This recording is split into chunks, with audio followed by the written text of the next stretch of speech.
エフェクト同じ。皆さんこんにちは。ジェイズホビーベースへようこそ。今回は前回ご紹介しましたこちら、中道玩具 ZD トイズアイアンマンマーク3。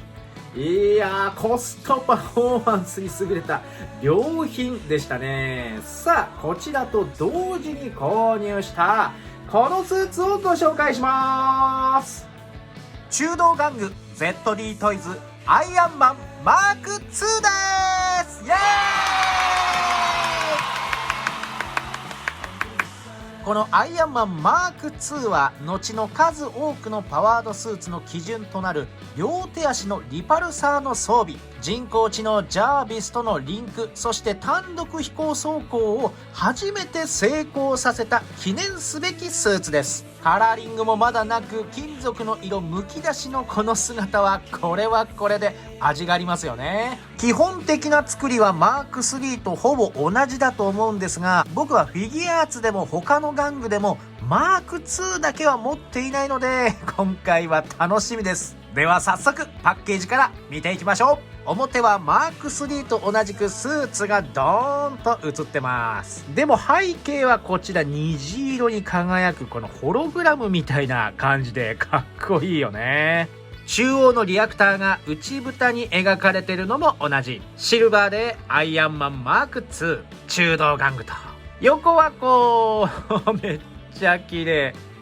なんか僕の世代の人はわかるかな、ビックリマンのヘッドシールを思い出すよね。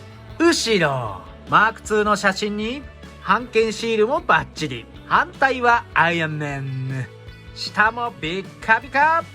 上ではご会長パー。すごい5個を指してるよ。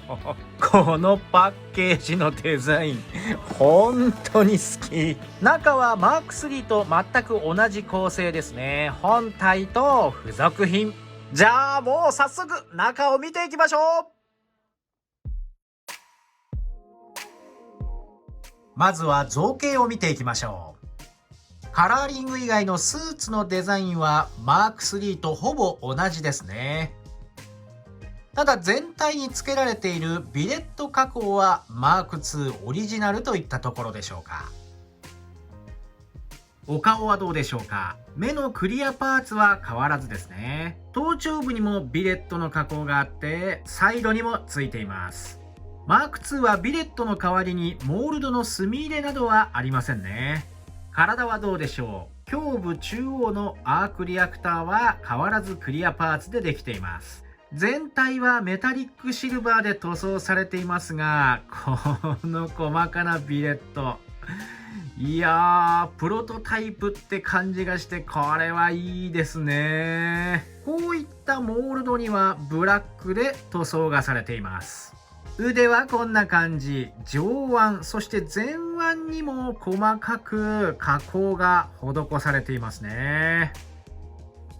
指の関節の間のブラックの塗装は変わらず入っています。背中はこんな感じ。いいですね。もちろんエアフラップも稼働して中の造形もあります。下半身は太ももの周りに加工がありますね。こちらは足首周りもメタリックシルバー一色です。足の裏はこう。可動も同じですね。腕の引き出し可動があって動かせるのと、胴体も引き出しがあって足の付け根も引き出しがあると。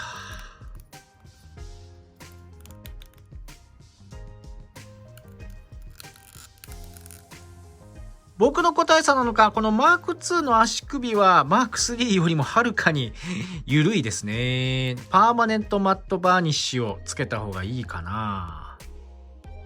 可動域を使えば今回もやりました床パン選手権で、これをやったことで2点だけ造形に少し違いがあるのが分かりました。まず見ていただいて分かりますかね。若干頭部の角度が違うと思いません？頭部の顎のラインに違いがあるんですが、マーク3の場合はここ少し段差ができてるんですね。削り込まれているんです。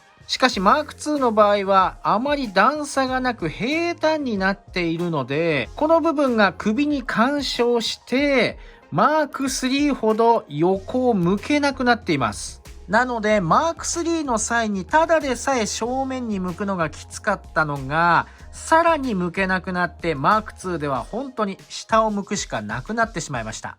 あともう一点、足の付け根なんですが、こちらマーク3はここが少し尖っていて、足を前に出したり横に出す時に干渉したりするんですね。でマーク2はマーク3よりもさらにここが下に尖っているの分かりますでしょうか。マーク3よりもこちらの角が下に出ているので、さらに足の可動域が狭くなっています。そしてマーク2は塗料の関係なのか、こういった塗装の粗さがマーク3よりもよく目立ちますね。2体を比べてみると、可動と塗装の質はマーク3に軍配が上がります。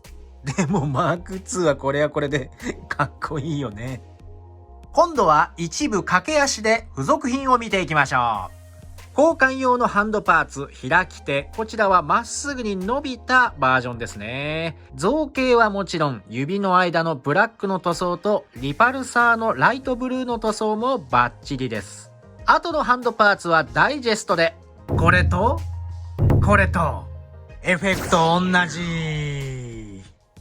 台座はマーク3がゴールドのロゴだったのに対してシルバーのロゴになっています。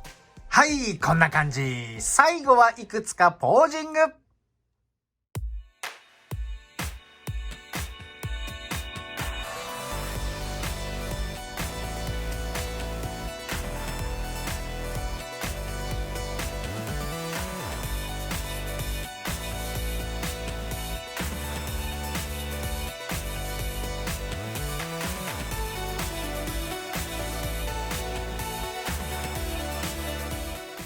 というわけでいかがでしたでしょうか。今回ご紹介しましたこちら、中道玩具 ZD トイズアイアンマンマーク2。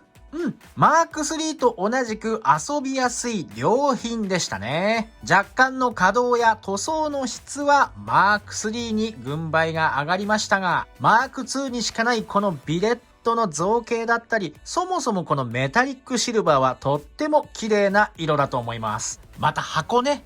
箱も七色で、マーク3も良かったけど、こっちのマーク2の色も本当にかっこいい。さあ、この ZD トイズアイアンマンシリーズはなんとマーク7まで開発が決まっているということをコメントでいただきました。みんなありがとう。いやー、ホールオブアーマーもあるしね。嬉しい悲鳴ですよ、本当に。でもこれからどんどん進化していってほしいメーカーですね。今回も大満足でした。いつも動画を見てくれてありがとう。この動画が楽しかったためになったと思われた方はぜひチャンネル登録、高評価よろしくお願いします。それからコメントなんでも結構です。新商品に対することだったりね、いろんな玩具の情報をいただけると本当に嬉しいです。それからジェイズホビーベースの公式 Twitter もぜひご利用ください。それではまた次の動画でお会いしましょう。バイバーイ。